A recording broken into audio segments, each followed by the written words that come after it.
Jonathan here with Darrow Kia Madison. Today I wanted to take a moment and discuss the auto stop-start system.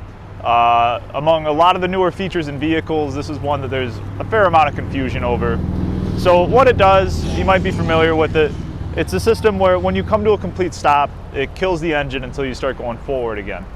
It does this to mitigate two things, which are fuel consumption as well as emissions. So the thought is that if enough vehicles on the road do this, there's a lot of cars in the world, then a little bit less carbon dioxide is being put into the atmosphere, and also you use a little bit less fuel, which helps you.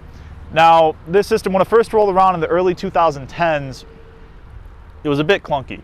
The technology had not really caught up to the thought of what it was supposed to be doing, and there'd be like lag, be a couple seconds before it really starts again. Now, really doesn't impede upon the driving experience. It works pretty well, especially in like the late model Kias. So it saves you a little bit of money in terms of gas. And I do want to show you one thing I love about the Kias. If you don't like this system, even in its newer iterations where it works pretty well, check this out. So this is a brand new Kia Sorento, and any Kia model that has this system will have this. You have a nice big button right here in the center console, which will allow you to turn it off. So you don't have to dig through a menu or anything like that. You can just push a simple button and the car won't do it. So if you have any questions about this system, just call or stop by today.